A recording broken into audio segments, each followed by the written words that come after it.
Trump is very good at understanding and how to play the courts and get what he wants in that regard in terms of playing for time. So the first thing he will probably do is emergency appeal to the Supreme Court, and the Supreme Court wanting to get a ruling from them that basically says you can keep these tariffs in place while the appeals process runs through, right? And we've seen that on some things where he's won and some things where he has not won. So I think the idea that, first of all, this either going to get tossed out by the Supreme Court or not, I think my own view, it probably will. I think his liberal political use of everything being an emergency when it's not. Is it a problem for the U.S.? It is, but it's not an emergency. So, so anyway, Supreme Court will probably come in and say these tariffs can stay in place while the appeals process goes on, and the appeals process can take some time. So this is where the constitutional, the legal, the trade, the rubber all hits the road all at one point. And we do know that President Trump and the White House is going to appeal this decision. This is going to be a battle royale in the courts. And this is only going to spell more volatility and uncertainty, isn't it?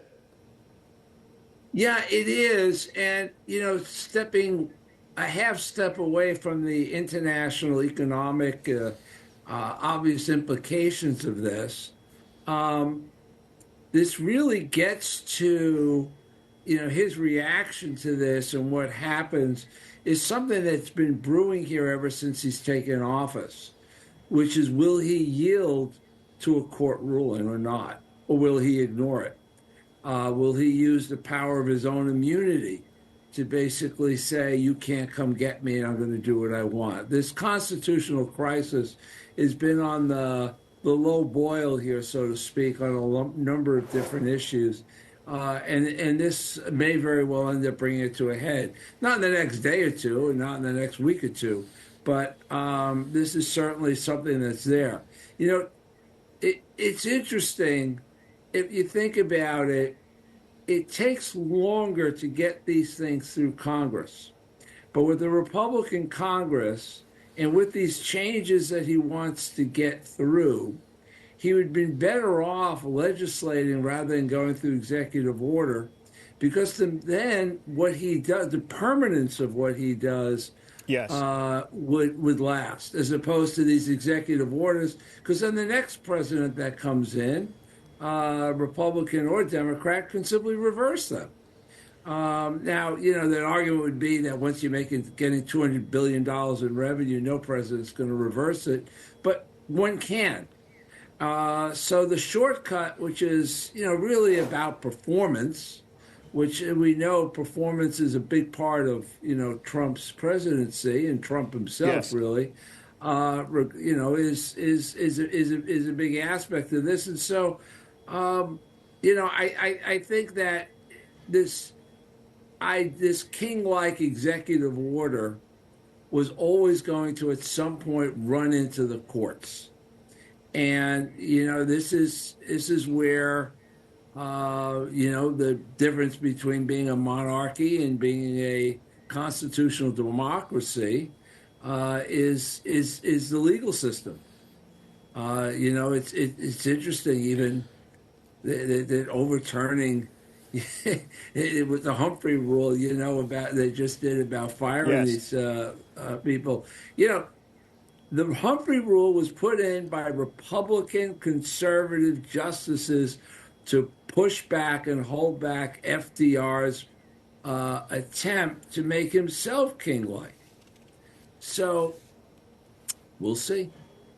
Shades of Henry VIII, Cardinal Wolsey, and the Reformation, without going into a history lesson, Steve, I know this is going to involve some degree of prejudging the outcome, but one scenario, if President Trump's appeal is successful, and we've discussed how that timeline may be very fluid, then does this remove a major volatility driver for the macro and the markets, and is the path then clearer for businesses to start hiring and redeploying capital? I'd like to say the answer to that is yes. Okay. But the removal of using this particular avenue for tariffs, because remember that Section 232 and 301 levies were kept in place. Yes. So the problem he's trying to solve doesn't go away by the court saying that he can't just claim this as an emergency. This is an unconstitutional use of this particular emergency power, in effect, that he was granted, since the power of tariffs belongs to Congress. So now it becomes a longer road. Is that less or more volatile if he then goes to Congress and says, you know what, we're gonna go through it this way, or if he just ignores the court completely? You know, we still have TikTok. The Supreme Court said we had to get rid of it. So this is and how much more or less volatile is it, and how much more or less does it attract or repel investment in the United States if he decides to ignore the ruling of, if let's say he goes to the Supreme Court and the Supreme Court rules against him? So I would say it's a twist and a turn. It's not the end. Stephen, all the while, it's been a really interesting conversation in this part of the world. We've seen partnerships, we've seen diversification, we've seen a consolidation in the relationship between China, Southeast Asia, and the GCC. How is China emerging out of all of this? Because you've got a relative picture of dysfunction in the US. And on the other hand, China seems to be, and the perception seems to be over here, that China is emerging as the deal maker, as a free trade champion. Is this going to continue to really damage perceptions of the US? And is this going to continue to cause a flight of capital out of the US markets and elsewhere? Well, there's two answers to that question. I think, you know, the flight of capital outside the U.S. markets is not exactly a fair statement, in the sense that you had this ridiculous flight into markets, into the U.S. markets versus other countries, the rest of the world. And by most measures, if you go back to the end of 2024, which now seems like it was 20 years ago, most people said that there was an overinvestment in U.S. assets.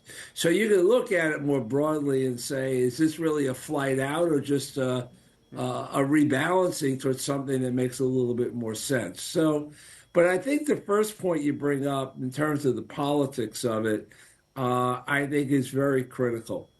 I think there's a reason why he's been very quick to move to India, to Vietnam, to Japan, to South Korea, to the Philippines. It's really, in terms of negotiating trade agreements, much more aggressively than he's been, say, with Europe. Yes.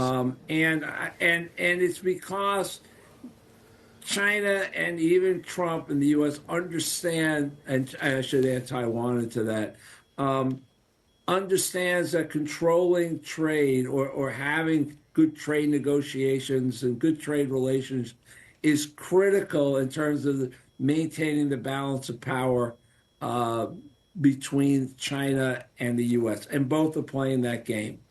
I mean, if you go back to the Soviet world, right, India was infamous, or famous, depending on how you want to look at it, in being neutral state, and yet managing to play off the Soviets and the U.S. to get benefits from both.